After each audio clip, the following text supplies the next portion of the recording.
Banswara channel से शहीद मिर्जा हिंदुस्तानी की रिपोर्ट। दिव्य ज्योति जागृति संस्थान की ओर से हरिदेव जोशी रंगमंच पर मातृशक्ति तुम्भ नम के तहत मदर्स डे के उपलक्ष्य में वर्कशॉप का आयोजन किया गया।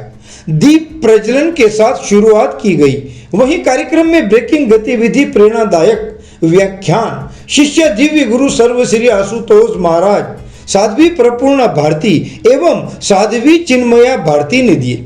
वहीं लघु नाटिका और प्रेरणा पत्र खेल गतिविधि के माध्यम से जुड़े जीवन के गुड रहस्य के बारे में आज के युवा पीढ़ी को संदेश दिया। इस कार्यक्रम में मुख्य अतिथि संभागीय आयुक्त नीरज के पवन रहे।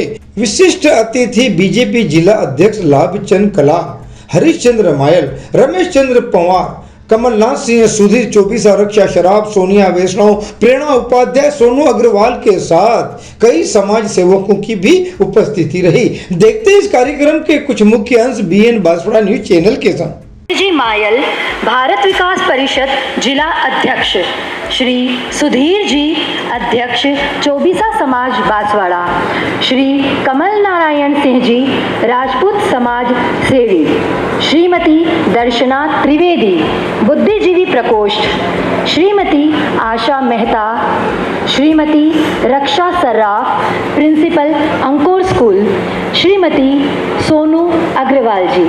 आप सभी से निवेदन है कि मंच पर पधार कर दीप प्रज्वलन कर कार्यक्रम का शुभारंभ करें। बीजेपी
कार्यक्रम के अंदर दिव्य ज्योति जागृति संस्थान की ओर से सबसे पहले आप सभी का हार्दिक हार्दिक स्वागत, अभिनंदन।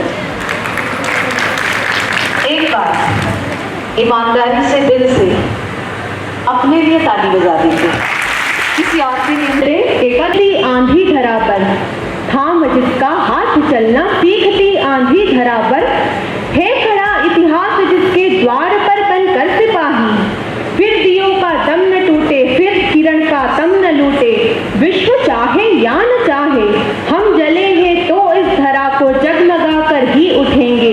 हम आ गए हैं यहाँ तो गीत गाकर ही उठेंगे, गीत गाकर ही उठेंगे। आइए हाथ तो उठाइए। अरे झिझक कैसी?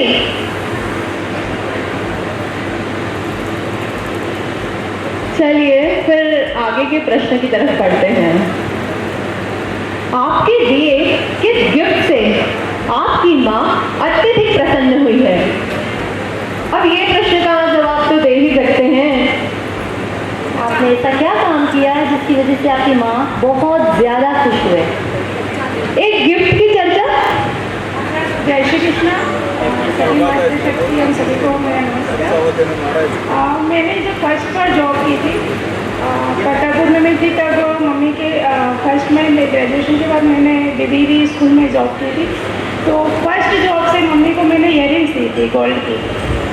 तो मेरी मम्मी बहुत ही खुश हुई थी और मेरी मम्मी की आंखों में आंसू आ गए थे कि मेरे बेटों ने मुझे नहीं दिया गिफ्ट आज तक, जो मेरी बेटी ने अपनी फर्स्ट जॉब से मुझे कहते एक बार जोरदार तालियां के साथ सुनी हमारी माँ तो क्या होती है, वो तो एक त्याग की मूर्ति, दया और विश्वास की हमारी एक अमूल्य धरोहर होती है।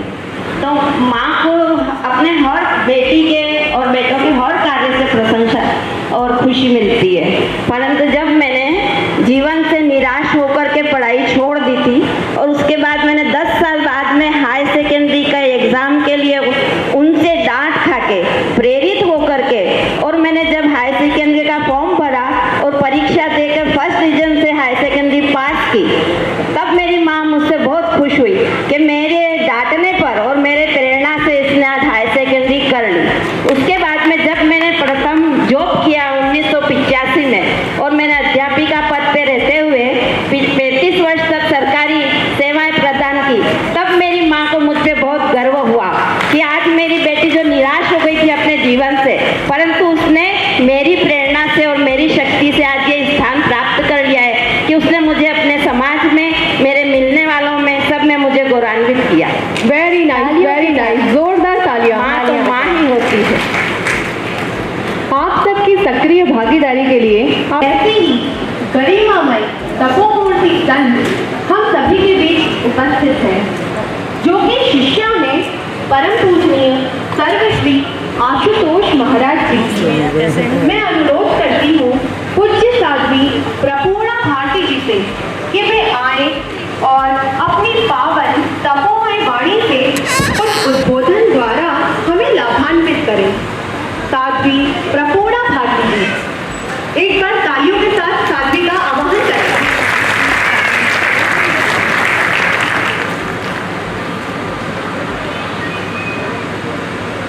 आप कहीं इसका सच्चा, कहीं ईश्वर को भी कहीं उसको भेंट अर्पित कर पाएंगे। इसलिए इसी के साथ मैं अपने विचारों को इस अभिलाषा के साथ विराम दूंगी कि हम सभी अपनी संतानों को संस्कारवान बनाने की दिशा की ओर आगे निरंतर प्रयासरत रहते हुए इस हम सभी ने अपने बचपन के अंदर पढ़ी थी, शायद आपको याद हो, कबीर को संग न कीजिए। थोड़ा थोड़ा याद आ रहा होगा शायद। कबीर को संग न कीजिए, पाथर जल न पिराए, कतली सीत भुजंग मुख एक बूंद तिर भाए। मतलब कबीरदास जी ने जो वाणी लिखी, हमारे पेरेंट्स ने, हमारे टीचर्स ने हमें बचपन के अंदर सिखाया था, कभी गलत संगति मत करना, कभी भी ऐसी संगति के अंदर मत जाना। उन्होंने एग्जाम्पल के साथ समझाया क्या, पाथर जल न तैराए, मतलब अगर आप कभी डूब रहे हो तो आप पत्थर के द्वारा तैर नहीं सकते, पत्थर आपको उस डूबती हुई स्थिति के अंदर निकाल नहीं सकता। वो कहते ठीक इसी तरह स्वाति नक्षत्र की जो बूंद है, जिस समय वो बूंद केले के पत्ते पर गिरती है तो कपूर बनता है, वही बूंद जिस समय सीप में गिरता है वही तो वो मोती का रूप लेता है, और वही बूंद जिस समय एक भुजंग यानी सांप के मुख में गिरता है तो वो एक भयंकर विष का रूप लेता है। हमें बचपन में समझाया गया था इसके द्वारा कि जीवन के अंदर अच्छी संगति को धारण करना यानी अच्छे इंसान बनने की और आगे बढ़ना। अब चूंकि आज जिस कार्यक्रम को लेकर उपस्थित हुए हैं, हम मातृ दिवस मदर्स डे को सेलिब्रेट कर रहे हैं। आप पढ़ पा रहे हैं पीछे, मातृशक्ति तुभ्यम नमः। अब तो एक बहुत छोटी सी और बहुत सरल सीधी सी बात है कि किसी भी स्त्री के लिए, उसके परिवार के लिए मातृत्व सुख एक ईश्वर का दिया बहुत बड़ा सुख है। जिन लोगों को ये सुख मिला नहीं है उनसे पूछिए उनके दुख की स्थिति, उनसे पूछिए उनके मन की स्थिति। लेकिन सवाल ये है, ईश्वर ने, परमात्मा ने हमें मातृत्व, आपको मातृत्व का सुख दिया है, आपके परिवार को ये सुख दिया है। उस सुख को पाकर आपने समाज के साथ में क्या न्याय किया है? क्या आपको जो मिला है आपने उसका रिटर्न समाज के अंदर किया है वो किस रूप में किया है, कभी इस और आपने दृष्टि डाली है?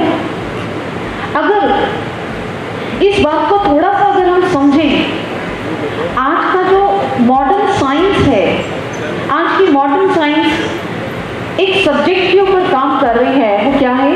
Human genetic engineering. ये जो सब्जेक्ट है ये क्या है, ये टॉपिक क्या है? आज के जो साइंटिस्ट हैं वो इस सब्जेक्ट पर काम कर रहे हैं कि हम जो शिशु है, गर्भस्थ शिशु है, उस शिशु के जीन्स के अंदर फेरबदल करके मन चाहा रूप, रंग, आकार और स्वभाव वाली संतान को प्राप्त कर पाए। उनका प्रयास बाहर ही है, लेकिन जो हमारे ऋषि मुनि हुआ करते थे, जो हमारी भारतीय सनातन पुरातन संस्कृति है, वो संस्कृति उसने कभी भी बाहरी साधनों को नहीं अपनाया। एक बच्चे को अच्छे संस्कार देने के लिए, संस्कारवान संतानों के लिए उन्होंने किसी बाहरी साधन माध्यम को नहीं अपनाया, बल्कि उन्होंने डायरेक्ट एक गर्भवती स्त्री, एक माता को ही उन्होंने उस पर ही फोकस किया। हमारे ऋषियों ने एक ऐसी परंपरा निजात करी थी, उन्होंने एक ऐसा सिस्टम बनाया था जिसके अंदर जब भी एक स्त्री गर्भवती हुआ करती थी तो वो उसके चारों ओर एक ऐसा दिव्य विचारों का, एक ऐसा दिव्य विचार मंडल उसके चारों ओर क्रिएट कर दिया करते थे कि वो स्त्री अपने आप में उन विचार मंडल को जैसे ही उसके घेरे के अंदर आती थी, उसका उत्साह, उसका मनोबल, उसकी ऊर्जा कई गुना बढ़ जाया करती थी। यहाँ तक कि सबसे हैरान करने वाली बात यह है कि यदि वो गर्भवती स्त्री अगर कभी चाहती भी, तब भी वो ऋषियों के द्वारा क्रिएट उस दिव्य विचार मंडल को कभी पार ही नहीं कर पाती थी, उससे बाहर निकल ही नहीं पाती थी। इसका सबसे बड़ा एग्जाम्पल है, उदाहरण है कयाधु, प्रहलाद की माँ कयाधु। आप सोचिए, एक राक्षस की बेटी, एक राक्षस की पत्नी, जिस समय कयाधु गर्भवती थी, नारद मुनि के आश्रम में थी, और उस वातावरण में, उस आश्रम के अंदर रहते हुए ऐसा कभी नहीं हो सकता कि एक स्त्री अपने पति के चिंतन को भूल जाए, उसको उसकी याद से बिसर जाए, उसको भूल जाए मेरा पति कब कहाँ है। बेशक ध्यान में, बेशक भगवान की तपस्या में गया है, लेकिन स्त्री कभी ऐसा नहीं हो सकता कि अपने पति के ध्यान को भूल जाए। लेकिन कयाधु उन स्थिति में भी जहां वो अपने पति का ध्यान भी करती है, लेकिन नारद मुनि के उस आश्रम में रहते हुए उनके उस दिव्य विचार मंडल के उस घेरे के अंदर है, कयाधु का जो उसका स्वभाव, जो भी उसका दिन भर की कार्यशैली थी, उसके अंदर एक बार भी ऐसा नहीं हुआ कि कहीं ऐसी परिस्थिति बन गई कि गर्भस्थ प्रहलाद तक राक्षसी कोई संस्कार, विचार, सोच, व्यवहार पहुंचा हो।